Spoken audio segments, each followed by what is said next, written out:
Alright, let's proceed with another simplifying radicals. So this time po, reducing the index. So example 1, cube root of square root of 7. Ang sabi doon sa law on radicals, meron po tayong law on radicals na kapag madami pong indices, tapos isa lang yung radicand, nire-write po natin into single radical. So in here, anong gagawin? I-multiply lang po yung indices.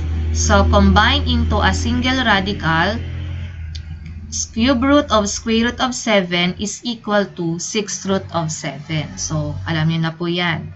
I-multiply lang ang indices. So square root 3, cube root ay 3 ang index, square root ay 2 ang index. So, 3 times 2 ay 6. So, 6th root of 7. Okay, next, example number 2. 6th root of a squared b to the 4th power. So, ito po yung sinasabi nating reducing the index into lowest possible order. Pag sinabing order, yung index din po yun. Okay? So, minsan, pag malaki ang index na katulad nito, 6th root, pwede pa pong paliitin yan. Paano? So, i-factor nyo lang po yung index na 6. So, paano? Babalik ta rin natin yung law on radicals. So, nung una, example 1, dalawang radical sign, pinag-isa. Ngayon naman, isang radical sign, dodoblehin natin. Or pwedeng marami pang radical sign. Ang gagawin lang po ay i-factor yung 6th root. Yung 6 na index. So, paano i-factor? Yung 6 kasi, ang factor niya ay 2 at saka 3. So, pwede nating hatiin yung 6th root into square root and cube root. So, apply the law, m nth root of a is equal to nth root of mth root of a. So, hahatiin po natin. At tulad nga na sinabi ko sa inyo, yung 6 ay pwedeng hatiin sa 3 at 2. Kaya, cube root of square root of a squared b to the 4th.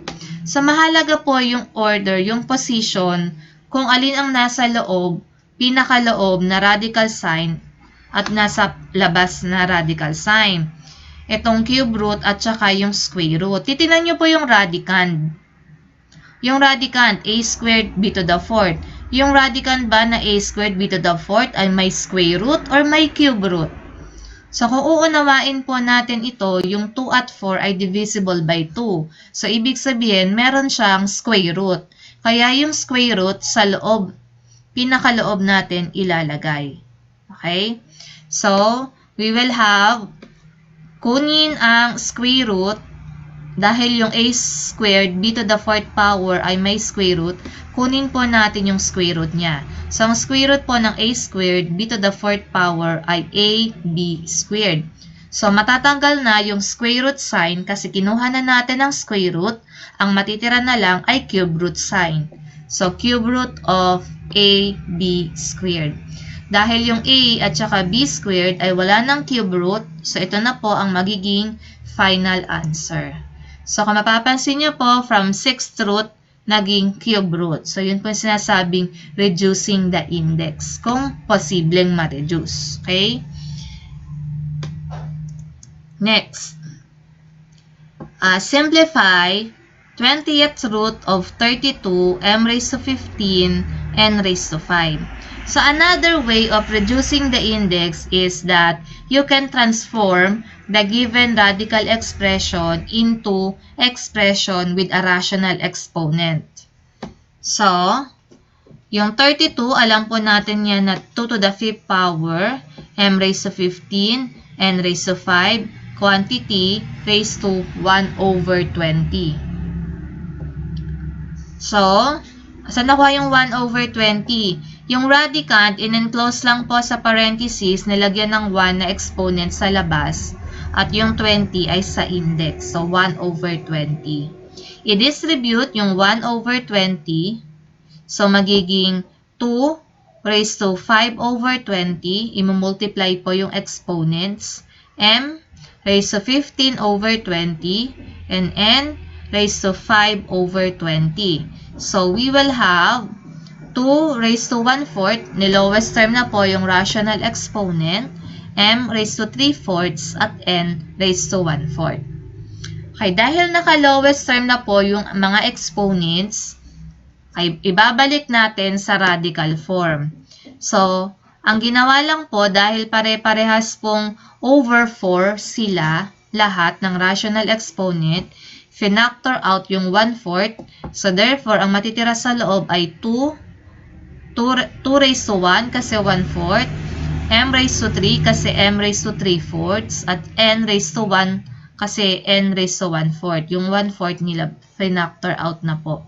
So, pag binalik sa radical expression, magiging 4th root of 2m cubed n.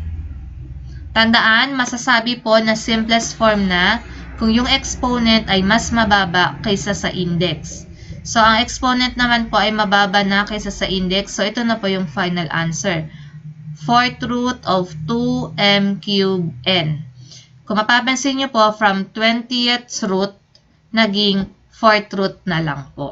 Ito na po yung final answer. Okay, another way of answering this other solution, pakita ko na din po. Kung nalimutan nyo na po yung rational exponent, yung transforming, pwede naman po yung katulad ng naunang example 2. Hatiin yung 20th root. Okay, paano? If-factor yung 20. Paano if-factor yung 20? Isipin nyo muna yung radicand.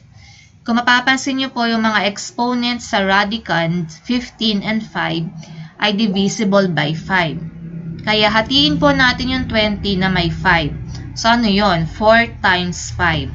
So, magiging 4th root of 5th root of 32, m raised to 15, n raised to 5. Bakit sa loob ko nilagay yung 5th root? Kasi yung radicand may 5th root.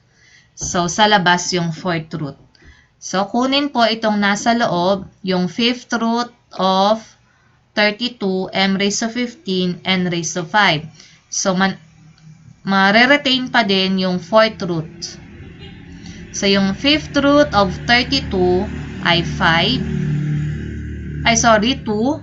Wait lang po, i-erase ko. Bakit ba 5 yung nasabi ko? Ang 5th root ng 32 ay 2. Ang 5th root ng m raised to 15, divide nyo lang yung 15 by 5, so 3. Kaya m cubed. Ang 5th root ng n to the 5th power, divide yung 5 by index na 5, so 1. Kaya n. So, ito na po yung final answer.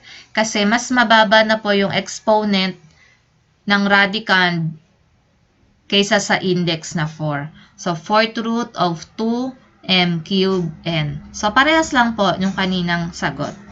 So, that's it for example number 3.